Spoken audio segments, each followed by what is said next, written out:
Hello, may the force be with us all. It's Alex and Mike from laughingplace.com here in Anaheim. We just finished the end of the fourth and final day of Star Wars Celebration. Mike, I think you were covering today more than anybody. What were your highlights? What did you do today? Well, I'll say that I woke up this morning kind of ready for it to be over, but I got reinvigorated by this fourth day. Like I was pretty jazzed by the end of it. I think I'm not super interested or excited about the Bad Batch as a series. I think it's fine, but the panel was good. The excitement of the fans got me going. There was one group cosplaying as like the whole Bad Batch team and Omega, and they were brought on stage before the panel began, and everybody just showed so much love. And it really gave me a great feeling. It was like, I love this kind of passion when I see people put that much effort into their cosplaying and expressing their excitement for something when it comes to Star Wars. And then after that, I actually got to go into the Mandalorian / Book of Boba Fett behind the scenes exhibit that they have here, and I was totally blown away by that. I actually was kind of brought to tears by that exhibit because they had the music playing and it was much bigger than I was anticipating. They had props from basically like every set and character and scene, costumes and stuff like that. They had the entire Naboo N1 starfighter that Mando has now from Book of Boba Fett, and they had like a living, breathing bantha, and Grogu was in like the little dome on the Naboo ship and was waving at people, so he was alive in there too. And yeah, it was just really, really cool, and that made me really excited for the future and really, really happy to get to see all that stuff in person. Yeah, Doobie had a question specifically for you. What's the biggest thing from this Star Wars Celebration that 20 years from now, when you look back on this, what do you think you're going to remember the most? I think I had the realization partway through this convention that Star Wars is 3 generations old now. Like, to me, it was one generation, then it was the prequel generation, and then now we've got the kids who have grown up on the sequel trilogy and the Disney era of Star Wars. And I was like, wow, this is just looking at people walking around. I was like, this is 3 generations worth of Star Wars fans all coming together and expressing their joy about the same thing. And that really got me very emotional. Like, oh, this has become like I don't even know the word. What's the word to describe it? Multi-generational. Yeah. It's an institution, really. Yeah. I think is the word I was looking for. But it's amazing to see. It's such a joyful, happy experience. There was such little negativity. I think I had one moment where I saw 2 people kind of get in a little argument about they're saving a seat for somebody or whatever.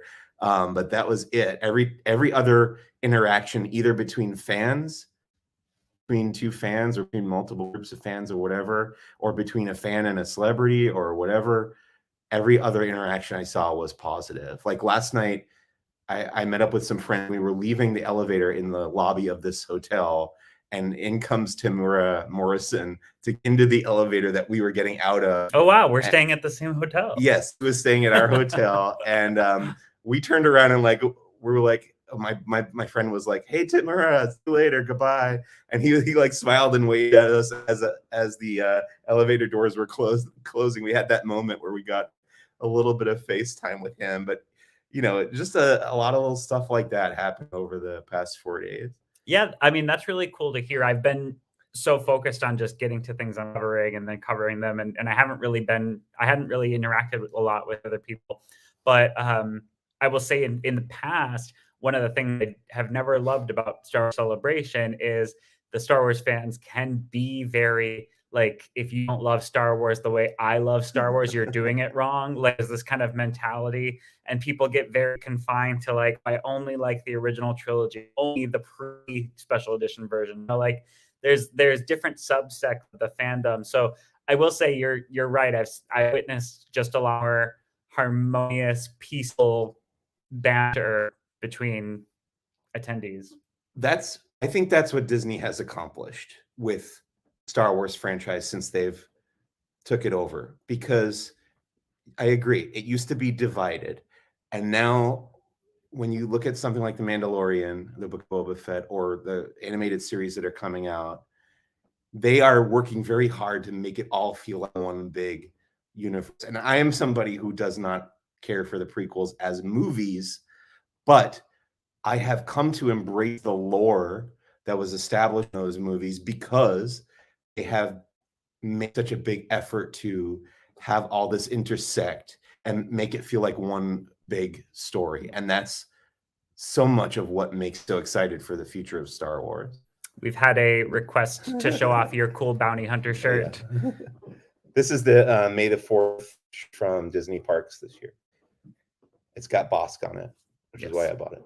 Who is the Bosk? Now, what else did you cover today? Or were those pretty much your two main things? Well, I did a lot of walking around on the floor, which I didn't have time to do on the other 3 days. So I took I think it was like 2.5 hours. I went down every aisle and made everything, or just got a taste of what the floor was all about. I saw a lot of sold out signs. Yes, I went by Lego and they had a giant sign of all the stuff they were selling.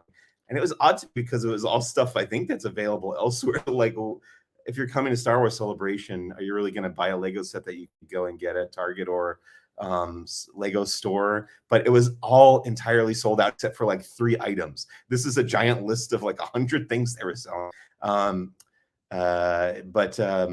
Yeah, it's cool to get. I interviewed a few people in the booths and just looked at some cosplay and stuff like that. And then I got to the closing ceremony, which was exciting too. They checked in. They played this really beautiful 10-minute recap of the whole weekend, which I think they've done every year. But it was really nice, and that was another moment that made me very emotional. Just seeing, this is the first one in 3 years, and people were obviously really excited to be back doing this again. And that really came across in the little montage video that they put together, and whoever shot and edited that, I thought did a really wonderful job. Up anywhere for people to watch. I mean, I was watching the live stream, which I think the live stream feed from the official Star Wars account is still available, that you could go back and rewatch it. I'm curious to see if they'll put that on their YouTube channel just for anyone to access directly. But I agree, that was really cool. I decided to come back and get some work done, but I put it on as background noise, and I found myself just glued to that until that montage finished. Rebecca was asking if we have any favorite freebies, any SAG. And I will say it's mostly been posters, but this is the button that they gave away at the Disney Consumer Products presentation to kick off the launch of the 45th anniversary collection. And I just love the artwork. It's, very old school, very Ralph McQuarrie. So that was a neat giveaway. Did you get anything else that you were excited about? I got a few of the posters. I actually lost my iRepublic poster, which I'm so angry at, but I think maybe I already have that poster. I have to go home and look at the one that I have. There was one they were giving away at the Del Rey booth when I walked by, and maybe maybe it was from that panel. So I think they maybe had the extras out on the table. Okay, then I don't feel too bad about that. But the Bad Batch one is really nice. It's like an old school, almost Sergio Leone Western type film, almost film noir a little bit type style. Andor one is really cool. And then there was one, there's a Galactic Star Cruiser poster that they gave out in the Disney Parks panel that was really nice. So I've got that too, which has the poster artwork, but they're like mini posters. They're like this big, maybe they're not huge, but some good stuff. Yeah, and there was one strategic vendor in where you pick up your posters, ready to sell you sleeves and tubes and whatever you need to get your artwork home safely, which I thought was pretty creative. The one thing that I attended today in person was the Wonderful World of Wookiees, which was pretty fun. Now, I did cosplay, and I think you've seen this in other panels where they've invited guests up to the stage who have been in cosplay. But I would like to show off a picture. So there was a little kid as like a youngling Chewbacca. There was like Dapper Chewbacca. That's not their parent. I thought a country bear for a second. Yeah, no, that's Dapper Chewbacca. Then there's a darker Wookiee in like Slave Leia's no, wait, that's bikini. not. Oh my god. Yeah, that's not Black Christian.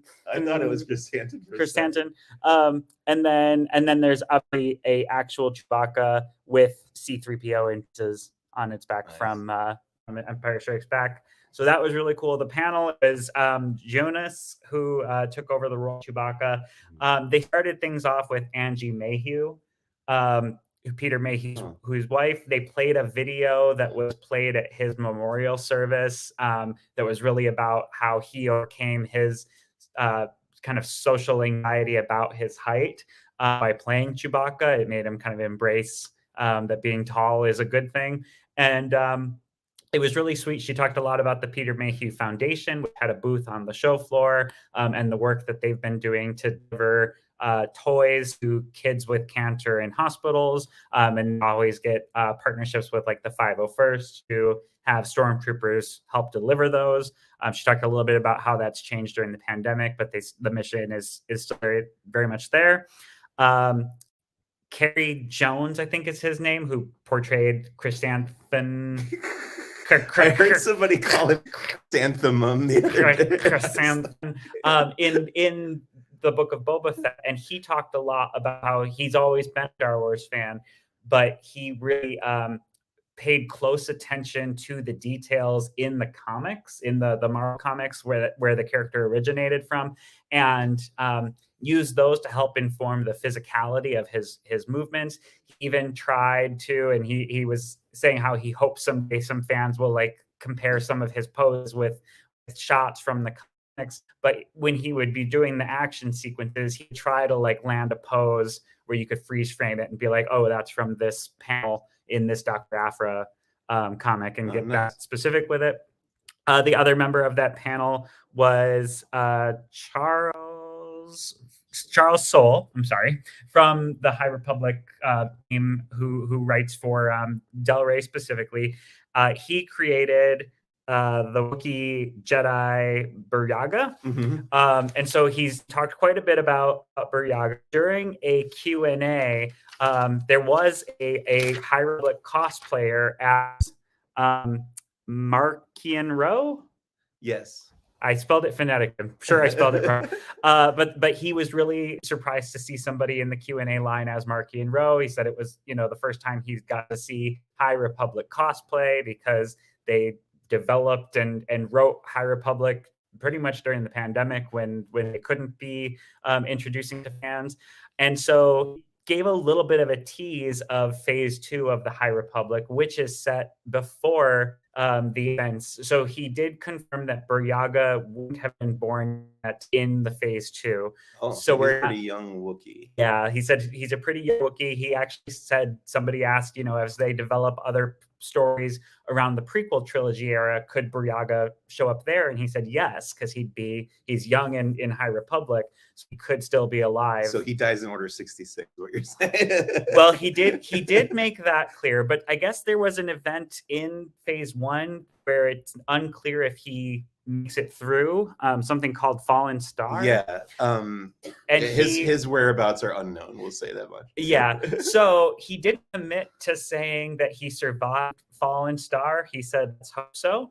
But he did kind of also tease that we could see him in future like prequel era stuff.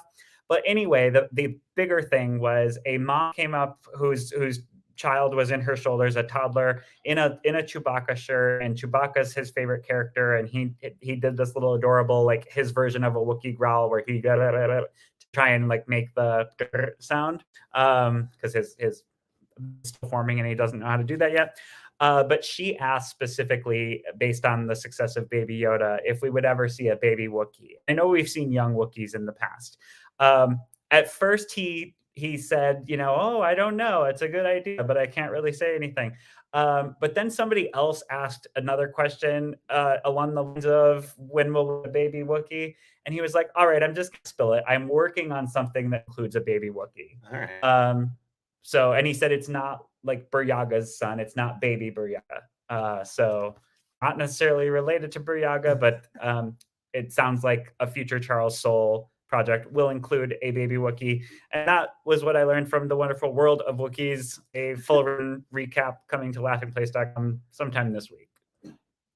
I just learned some stuff about Wookiees from you. Yeah, it was neat. I mean, and the other thing Charles Soule was talking about too is like when he created Buryaga, who's very different from Chris who rips arms off and does other things that we've heard Chewbacca is capable of, but you would never see Chewbacca do because he's too huggable. Unless you watch the deleted scenes of The Force Awakens where he rips Unkar Plutt's arms off. Yes, yes, there is that, but it was cut because it makes him less huggable. Yeah. Chrysanth is not meant to be hugged, hence the giant shoulder pads. But he talked about how Buryaga it allows them to tell kind of a story of Kashyyyk before all the bad things happened that would have made characters like Chewbacca and Chrysanth so guarded and afraid to let their guard down. So yeah, it was cool. So yeah, it's over. I think the show floor is even closed now. Like if we wanted to go back, we couldn't. It's done. That's it for Star Wars Celebration 2022. But we did find out where Star Wars Celebration 2023 is going to be. Yes, I think you should. I mean, it's already out. It's London. Yeah, it's jolly old England or jolly New England. Duke had a Peter Mayhew memories. One of his favorite memories was seeing him sitting by himself in the beach club lobby one night during his weekends, Star Wars weekends. May they rest in peace. Oh, I have a great Peter Mayhew memory as well. When I was I shouldn't say that I was there actually.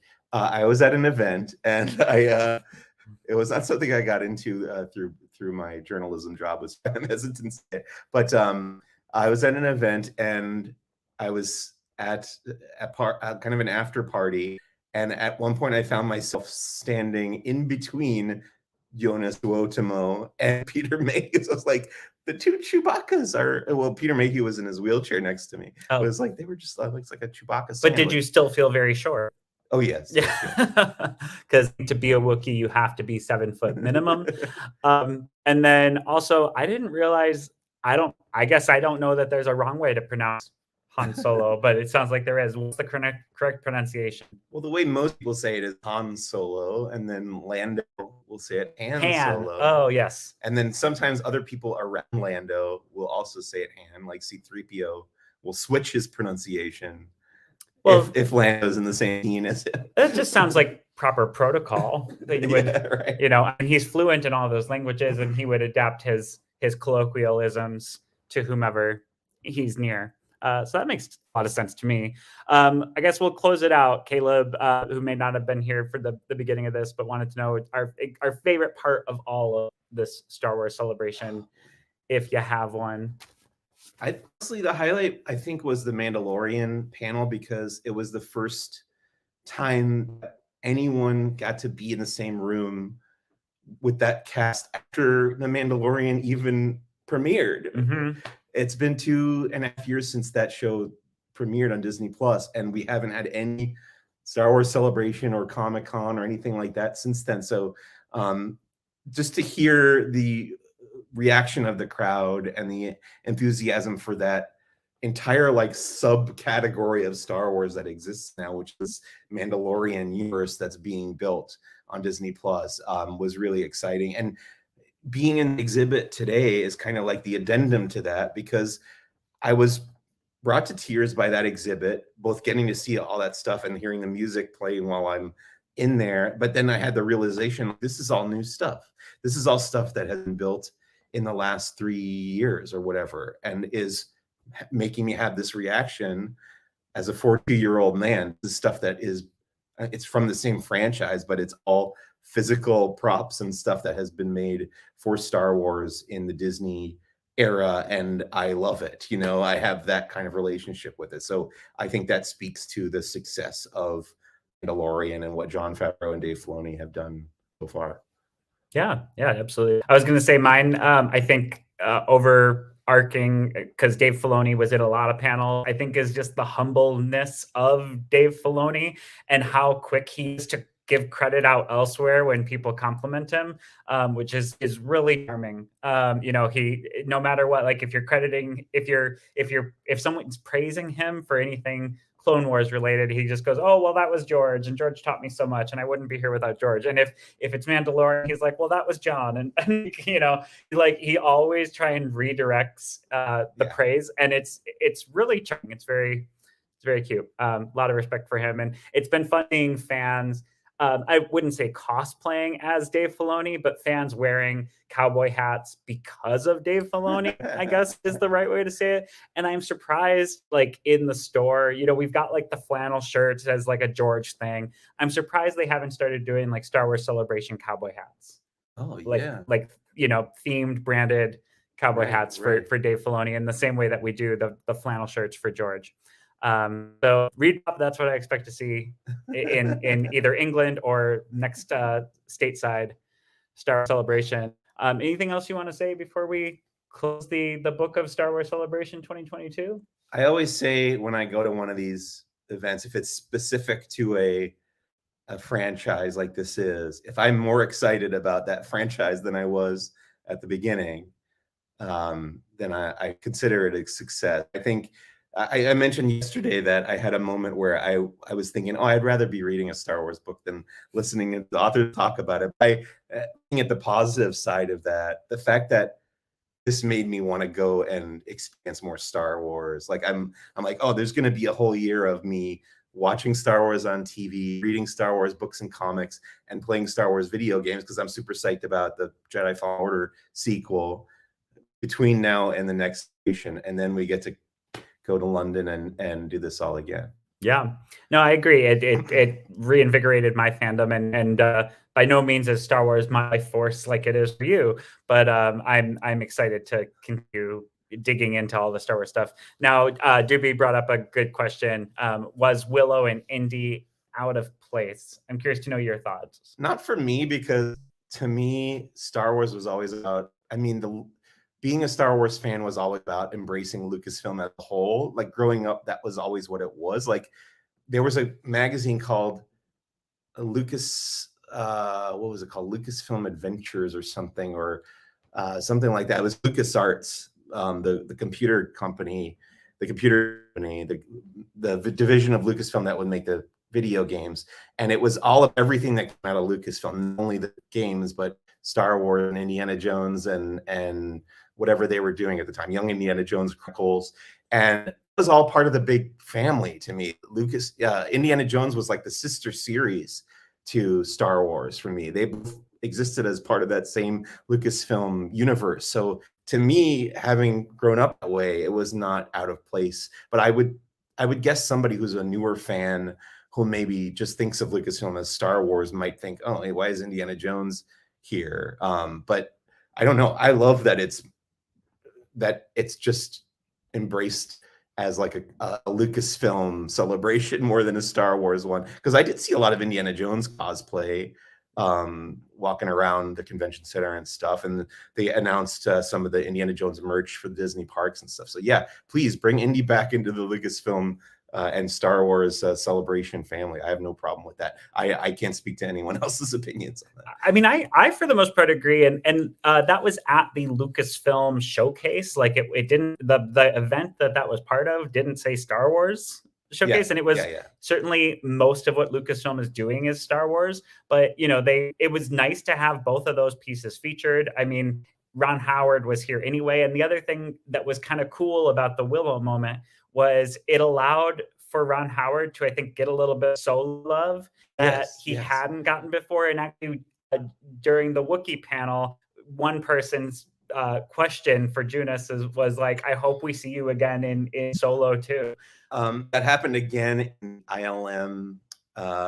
This is speaking to the kind of the broader Lucasfilm universe being represented here. There was a whole panel about Industrial Light and Magic, which is not specifically Star Wars, although it involves Star Wars quite a bit. And at that panel, there were more chance, because Ron Howard was part of the panel, there were more chances to make Solo 2 happen. His response was, guys, I'm not in charge of making those decisions at Lucasfilm. Yeah. So tell Kathleen Kennedy, I guess. But I wanted to show off this cosplay that I just saw like a half an hour ago, or right before we did the stream here. It's THX 1138, the first movie George Lucas directed, which I thought was fantastic. So yeah, I love that people are into that whole the broader Lucasfilm output. Yeah, and I also saw some Twi'leks yesterday in like it was almost like pink ladies jackets from Greece, and it was like they were like trying to fit into American Graffiti, Yeah. which was kind of fun. But yeah, another point. I mean, laughingplace.com, our founders, Juby and Rebecca, we follow Disney as a company and everything that falls under it. And David Collins, who was kind of one of the hosts of some of the stages, um, I overheard him today talking about how his fandom, he follows Lucasfilm specifically and has all his life as if they were his favorite sports team. And he follows everything that they do. And he even touched on back when Pixar was part of the Lucasfilm family, following Pixar like that as religiously as he was anything else that the company was doing. And so, I think it was nice to have all of the Lucasfilm entities kind of get celebrated in some way, shape, form at Star Wars Celebration. And I think that's what sets this apart from D23 Expo when it's the even bigger Disney company. I would also say it creates room to potentially have a Star Wars Celebration like experience for Marvel specific fans, for Disney specific fans. I mean, you could kind of apply any of those niches. We do have a hi from Tokyo, and I don't know. I think it's morning there. So ohayou gozaimasu. I wish I was in Tokyo or Japan at all right now. I would swap places with you. And yeah, so I guess it was neat to have it just well rounded out as a lot of other Lucasfilm to love and to get excited. And honestly, I would probably have been shot if I admitted this like on the convention floor, but I haven't seen Willow. I'm excited to, and I thought the footage looked great for the Willow series. But you've seen, was it Reservation Dogs, where I have seen there's like constant Willow references in that show? That is true. That is true. Yeah. I have no idea why. I would love to ask Taika Waititi or anyone involved with that series why. Yeah. I think Taika talked about that during a TCA panel, Did he? Okay. And it was just that he is a fan, and the other creator mainly responsible for Reservation Dogs also was just a big Willow fan, like the guy who's leading the charge with Ron Howard on Willow series. Yeah. So thank you everybody for watching, especially anybody who followed along all weekend long. We really appreciate your support. It allows us to do what we do, and we've had a blast. So we will continue giving content from the things that we experienced in writing on Laughing Place. And it's I'm a little bit fried. My brain is turning to Star Wars. See you in London. Yeah, maybe. Yeah, hopefully. Yeah, I think you should go. I think I should too. All right. Thanks everyone. Till next time.